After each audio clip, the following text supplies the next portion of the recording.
Welcome to the Counselling Tutor Podcast, the must-listen-to podcast for students of counselling and psychotherapy. Here are your hosts, Rory Lees-Oakes and Ken Kelly. Hi, I'm Rory, and with me is Ken. How are you, Ken? Exceptionally well. So glad to be here today. You're tuned into the Counselling Tutor Podcast. This is episode 143. We've got three topics that we're going to be covering today, starting us off speaking about cognitive dissonance. Then we're going to be moving on to our slot called Check-In with CPCAB, where Rory, I believe you caught up with Heather Price and you spoke about minimum assessment levels. Give us a taster of what we can expect from that. Yes, it might just answer a few questions that we've had.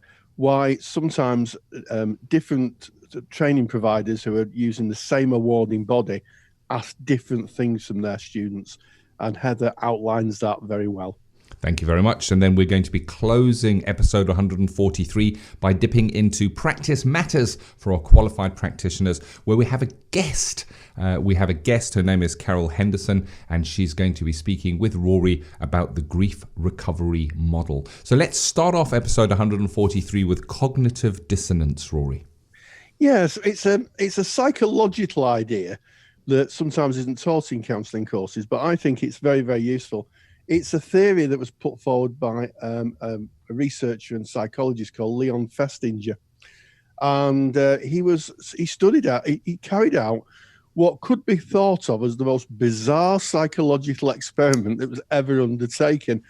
So in 1954, Leon Festinger and two colleagues, they posed as cult members of a little organization led by Dorothy Martin. And get this, Dorothy Martin lived in Oak Park, Illinois. Ooh. Yes, where Carl Rogers came from. And she believed that she was in contact with an alien called Clarion. And she built a little following of people. And what Festinger and his researchers were interested in is how people invested in a belief. And what happened with this little group was that she channeled this alien and told her followers that the world was going to end and that they needed to wait for the alien to come and take them away in the spaceship, and then they could repopulate the Earth. Now, if you think of this message, you might think, well, people must be slightly, I don't to use the word unhinged, but I have used it, to believe in this. But these were people who, one was a professor, taught mathematics at university. There were people who sold their businesses to join her. And of course, the alien never appeared. But what happened was, when the alien didn't appear, she went off, came back and said, I have had another message. And what's happened here is the alien has told everybody that we need to share this knowledge about how we're destroying the Earth. And you need to share that to radio stations. And people phoned radio stations up and asked them to speak about the fact that an alien had spared the planet. I'm not sure that the radio stations broadcasted it. And Festinger wrote a book called When Prophecy Fails. And cognitive dissonance is where you hold two opposing views, and the dissonance is the discomfort that you have.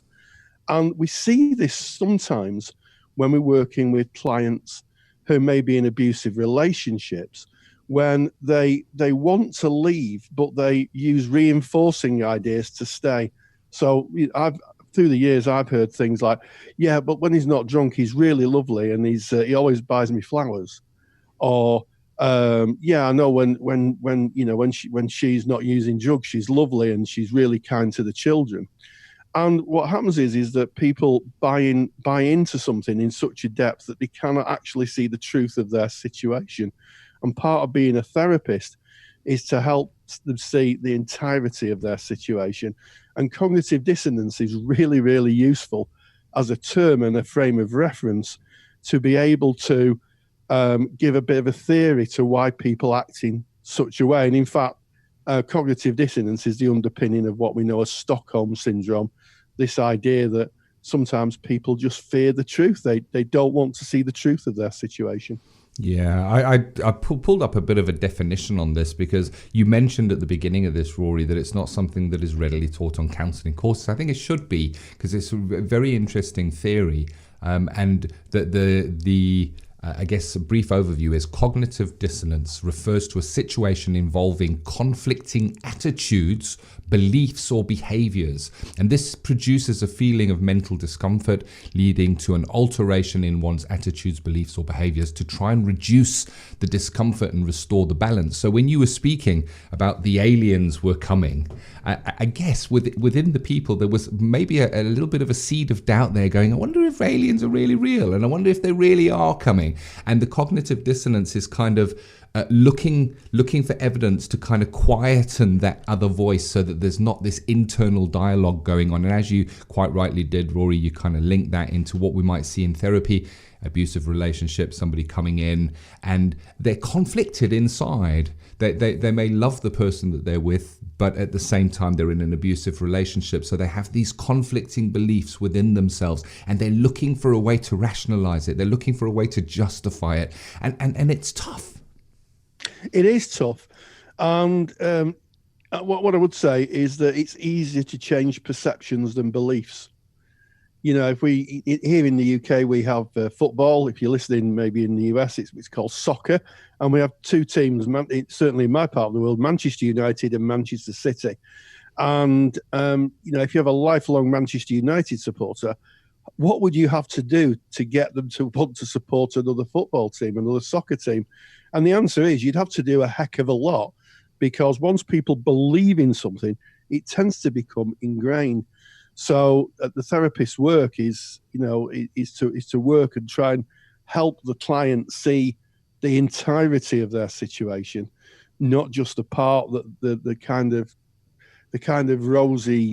rose-colored glasses part of their situation. And it is uncomfortable. And, you know, as we know in phenomenology, everybody knows the truth.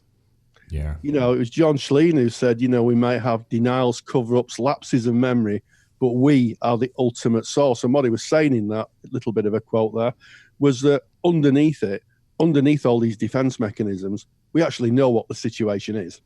Yeah, and I guess if we look within, which we're asked to do in our training to become counsellors, psychotherapists, and ongoing after training as well, if we look within, we may be able to spot elements of cognitive dissonance within self. I know, looking back in my younger years, Rory, I've been in relationships where all the signs were kind of indicating that this relationship was coming to an end, it was over, but inside me I didn't want it to be over, and there was this conflict, and I was looking for anything to rationalize why it wasn't over and really push that. So and we're called to challenge our beliefs, as you say, Rory. It's difficult to change a belief, but we're called as counselors to really examine our beliefs.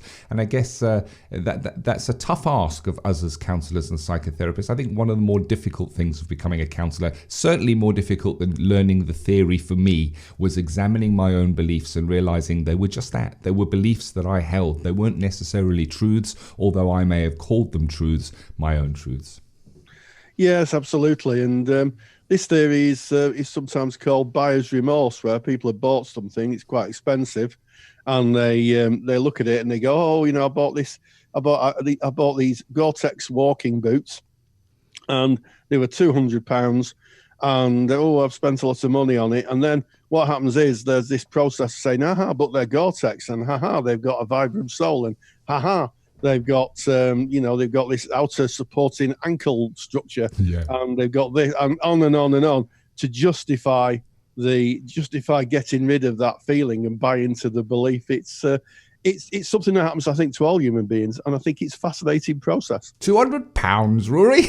You see, that's the conflict, isn't it? When you're kind of justifying it with, they're Gore-Tex, they're waterproof, and there's the other part that's going, it's £200, and therein lies that conflict. It's an interesting topic, and Rory has created a super duper handout on cognitive dissonance, and you can get this for free. You just need to go to our website, which is counsellingtutor.com. 2 L's in counselling, we spell it the UK way, counsellingtutor.com. At the very top of the webpage, there's click on the podcast tab and find your way to episode 143 From that page, you can find our show notes where we kind of link to extra resources on the topics that we speak about. And right there on that page, you can download the cognitive dissonance overview that Rory has prepared. It kind of brings it down, gives you a little bit of the history, gives you some examples. Really a great document to have on hand. Yes, it is a really good document. So on we move to our interview with CPCAB, and of course, the person we talked to was Heather Price, and the discussion point here was minimum assessment methods or levels. Minimum assessment levels. Get it right, Rory. Minimum assessment levels. So.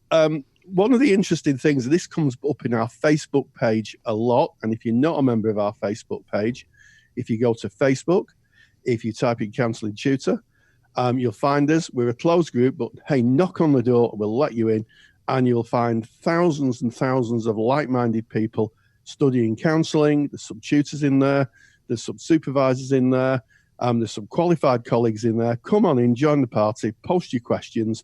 And it's a really big supportive group. So come on in, and if you're not there now, just make sure that you do it when you've listened to this podcast. And one of the things that comes up is you'll have two students on different courses, maybe with the same awarding body. And what happens is they say, well, hang on, our tutor's asking us to do A, B, C, D, and E, and learn this and do presentations on this and maybe do an assignment on this.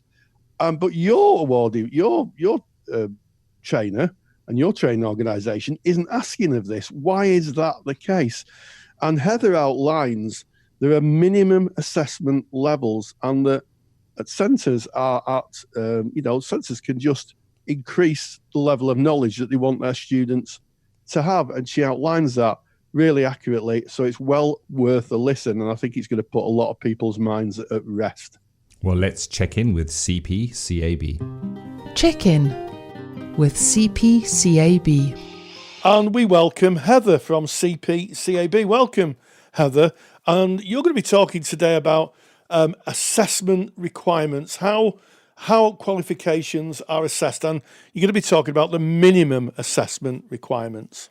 Yeah, that's right.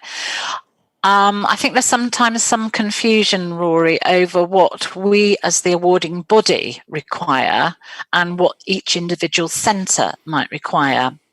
So as the awarding body, we lay down the requirements for internal and external assessment. External assessment tends to be self-explanatory, and we don't change that really. If ever we do make changes, they would be major changes, and we would let tutors and centres know about that with plenty of warning. Internal assessment, so the work that goes into the portfolio and everything around that, as the awarding body, we lay down what are called the minimum requirements. So this is what centres must absolutely include in their training programmes. When they apply to us to run a particular qualification, they say how they're going to do this and what they're going to put in terms of internal assessment. And as long as they're meeting our minimum requirements, they might be putting in some additional things, which is okay with us as long as it's not completely over the top. But that's where the confusion can begin. So a student might look at what their centre is asking for, and it might say, for example, a book review. They might look at our assessment requirements on the website, and it doesn't mention a book review. So they might think, well, why is my centre asking me to do a book review and CPCAB is not? And then we get phone calls or emails saying, what's going on here? My centre is asking me to do something that you haven't stipulated. So our answer always is, well, the centre is free to put in additional things as long as they are above our minimum requirements. Yeah, so that makes a lot of sense. So I guess what I'm really hearing is that as a qualification, so say for instance you're doing the level 4 qualification, there are two distinct elements to it. The first element is the internal portfolio, which is the work that's done through the arc of the training year or 2 years, put together at the end, which is a completed piece of work. Yeah. The second element is the exam. Now, the exam never changes. There are things that are on the exam that the centre itself can't add into. This is you saying as an awarding body, this is what we have. This is the menu. This is what we have, and that needs to be hit. But internally, what can happen is that for the internal portfolio, tutors can look at the specifications, because all awarding bodies have a specification. Like if you're specifying a car or a phone or something like that, it tells you what would be expected. And then what happens is that a tutor can look at that. They produce a scheme of work, what's doing every week. They send that to you and you approve it, I presume. Yeah, that's right. And then what happens then is a tutor then can add additional learning. So it might be a tutor has, say, for instance, a interest in a particular part of person-centered therapy, which they may want to teach and test through journals or through written work or through any sort of feedback, how much the learner understands. That's where the confusion is, because the learners are downloading your basic specification and saying, well, we book reviews ads on this and this isn't on this. Would that be a useful summing up? Yeah, that's absolutely accurate. That's right. And I think at level 4, the area where we get most queries is around the number of hours of personal therapy. And we say, CPCAB say, a minimum of 10 hours, which over a 2-year course is not very much. Most centres, I would say, set more than that. Now, as long as it's still a reasonable amount, I mean, some go up to 40 hours over the 2 years, we would say that's okay. If it was getting much above and beyond that, we might say, well, hang on a minute, maybe that's putting an extra burden on the students that they don't need.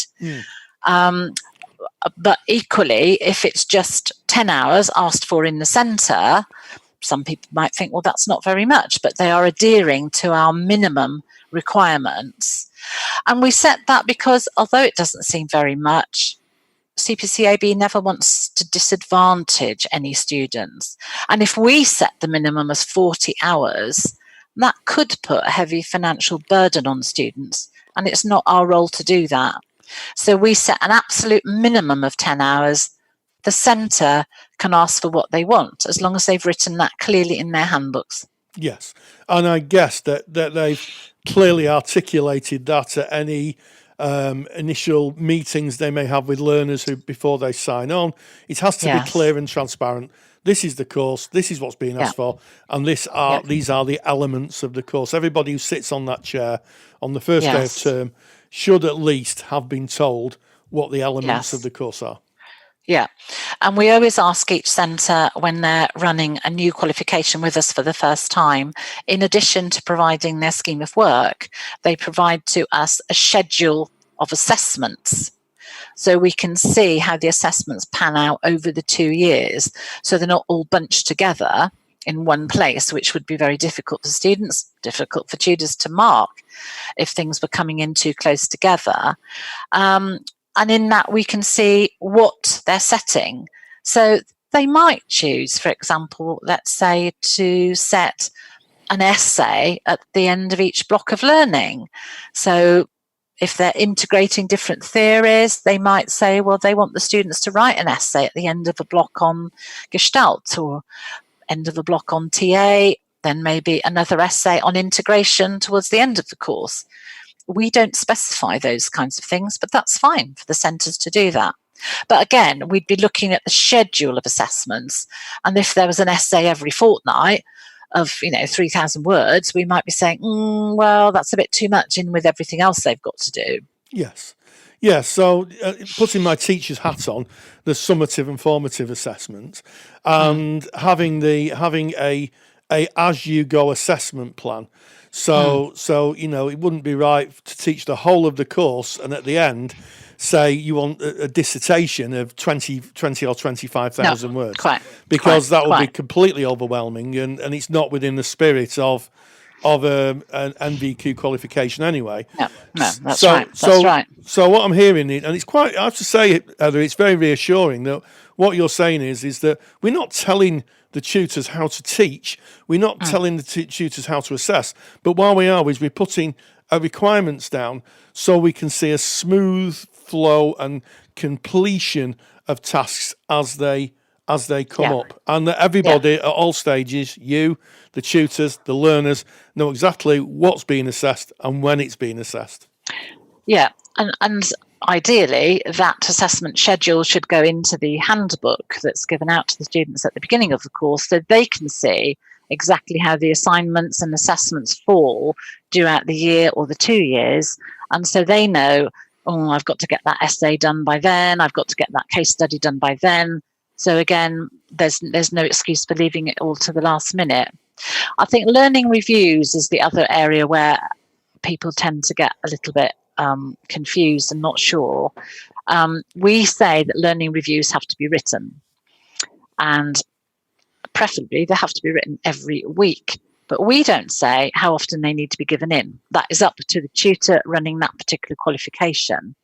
And some tutors choose to have them in every week and mark them every week, give them back the following week. Some tutors say, we want you to write them every week, but I only want to see them every half term, or whatever. And there's all different variations on that.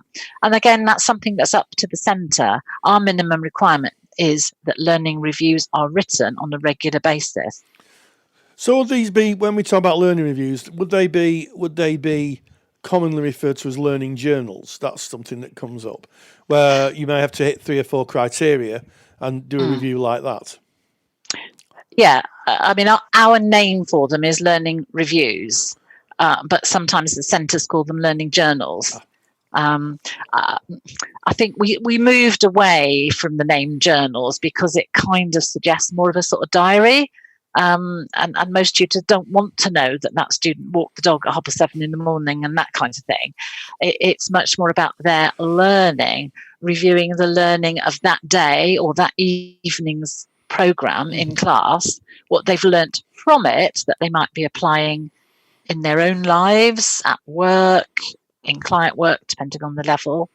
So it is a review of the learning from that week's classes. Yes. So what I'm hearing from this really concise little piece of work that I guess we're doing together is that it wouldn't be unusual for a student doing course A and a student doing course B in different centres to have different tasks to do because they're over and above the minimum requirements.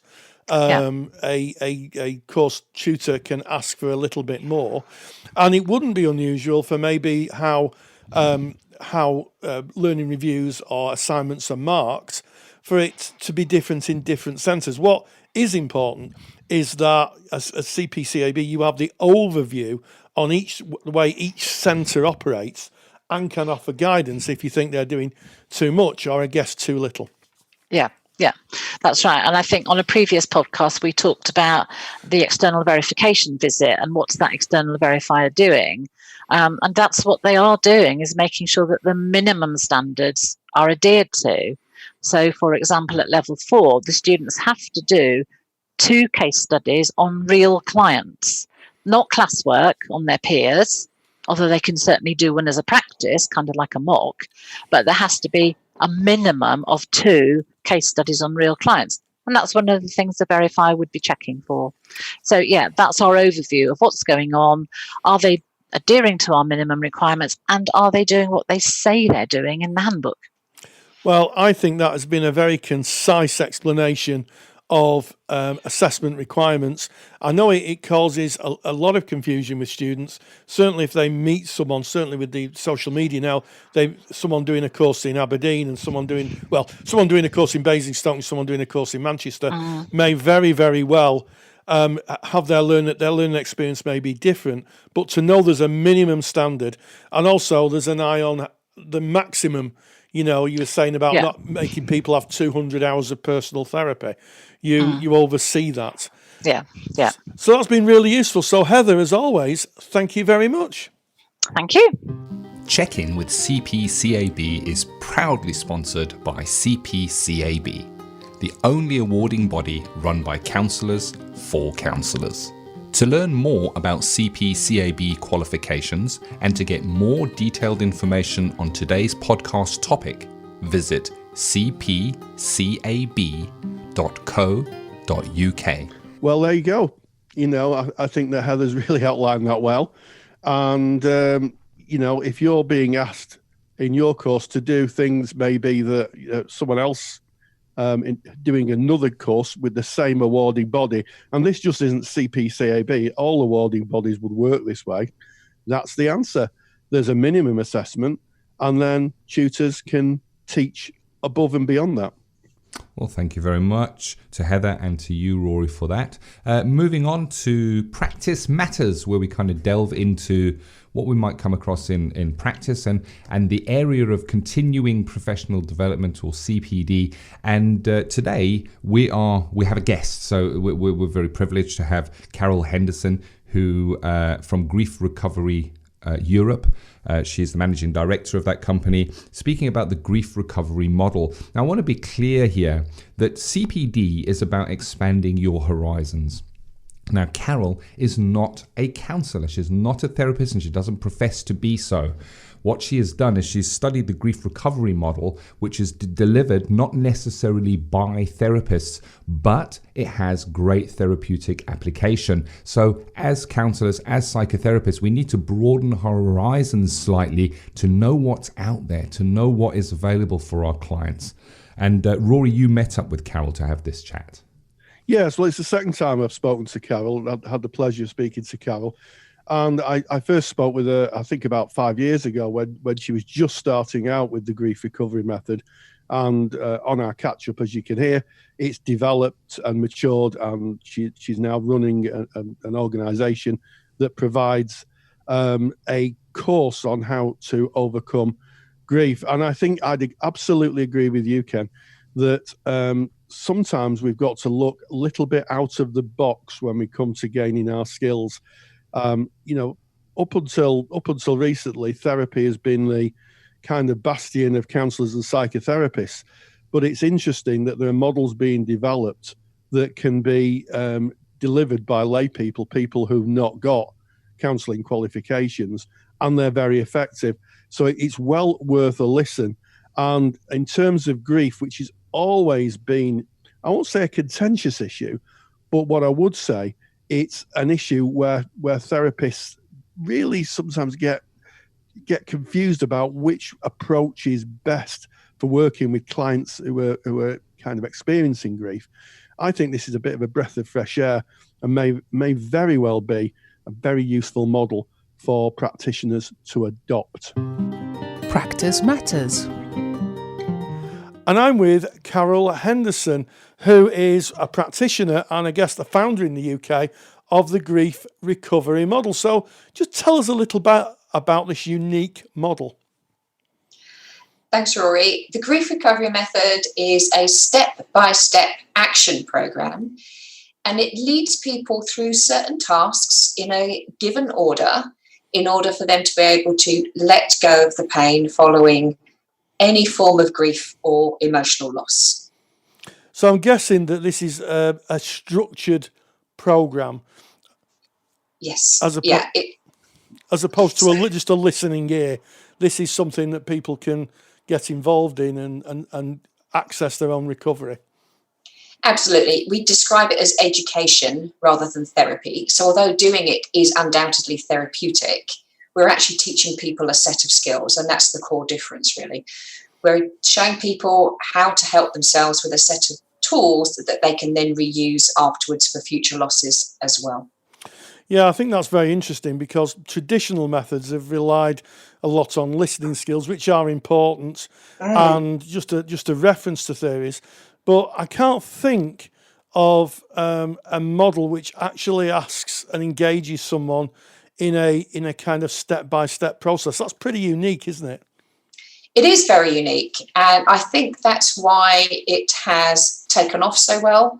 It's very empowering for the individual going through it, because when you have had an overwhelming loss, you can actually feel loss of control as much as anything else. And when you give people a plan and a set of things to do, you're already starting to hand them control back. And that's one of the first benefits right there. Yeah, and I'm guessing that this model has to be taught to practitioners. So you're really involved in, and as your lecture that you've delivered alludes to, you're involved in the teaching of practitioners to do this and the teaching of teachers to do this, I guess. Absolutely. I'm the only one licensed in the UK to teach this method so far. And so what I do is I teach practitioners, and they could come from any background. Some of them are therapists and counsellors. Some of them are clergy and funeral professionals.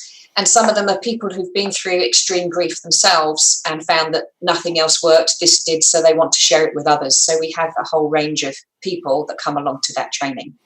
Yeah, so therapists themselves might want to skill up, find a different toolbox, and they may find themselves in the course with other professionals who are working in the aspects of grief, but through different views of it.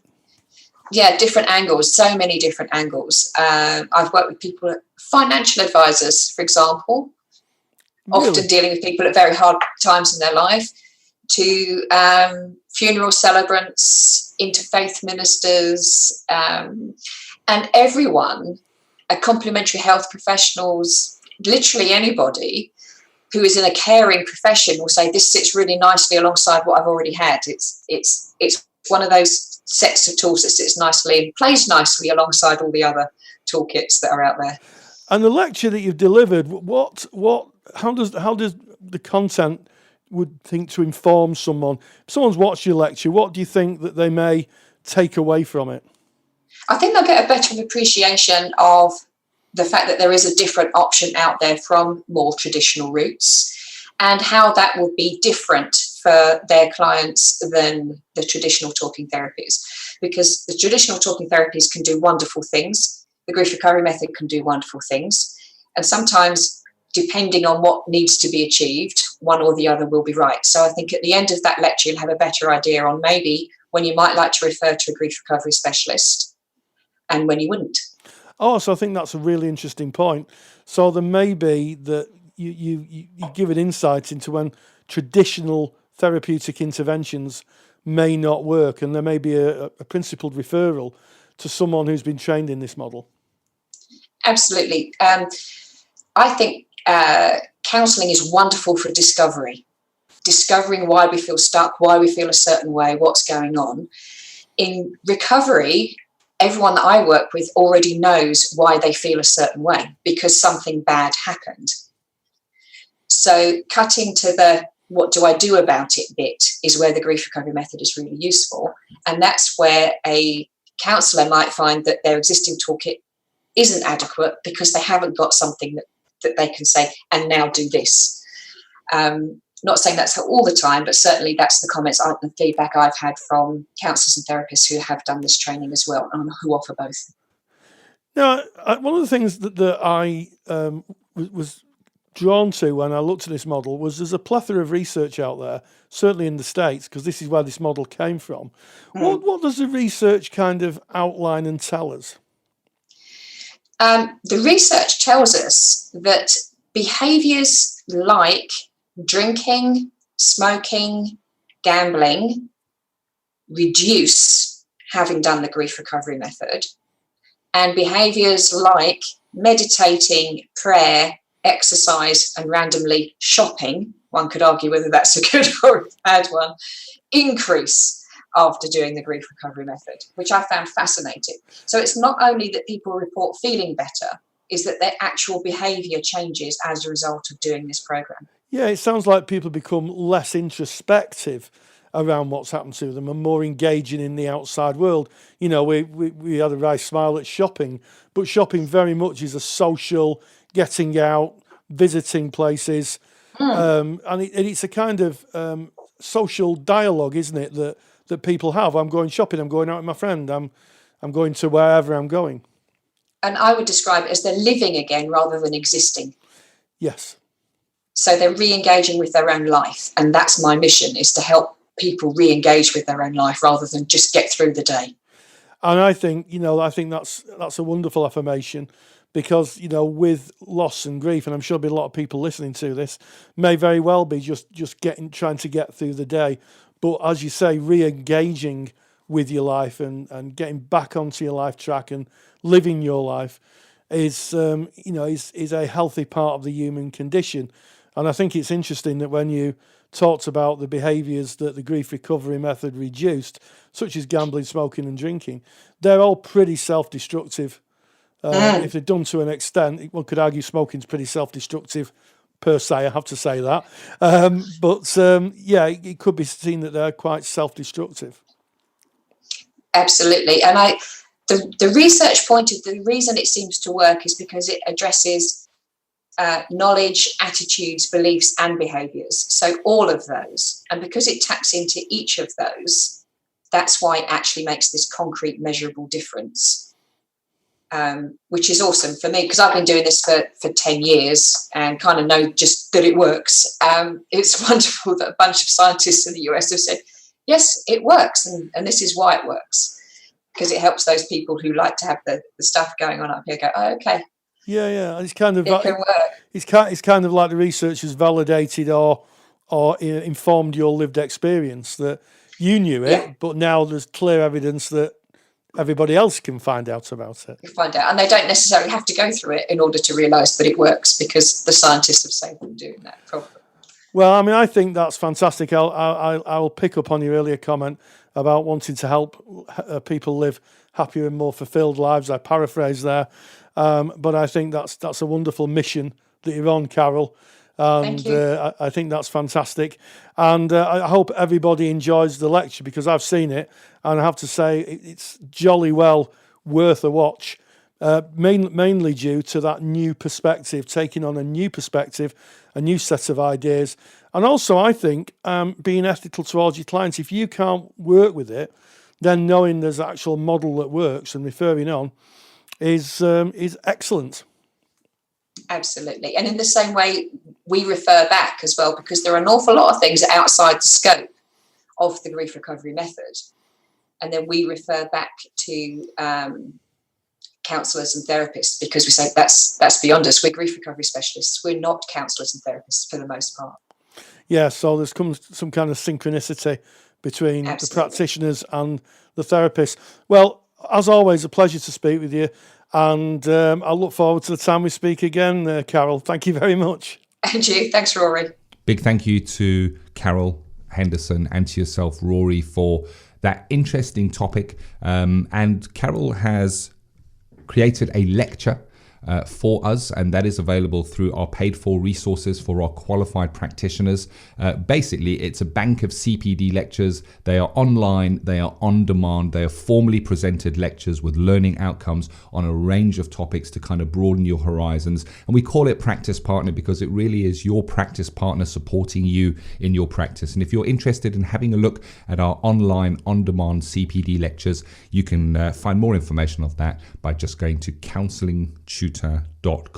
And a really fascinating topic, grief. I remember as a placement counsellor studying grief, looking at the different ways of working with grief. But when grief presented itself for the first time within my placement, it was tricky for me to handle. I'm going to be honest, I went on to go into private practice, and grief was something that presented again and again and again. And at some level, I guess I always found it slightly tricky because grief shows itself in different ways by different people when they're coming in. It's definitely a topic worth diving into and doing a bit of CPD on. Yes, absolutely, Ken. And what an interesting podcast. We started off by going all X-Files with cognitive dissonance and stories of psychologists and alien hunters.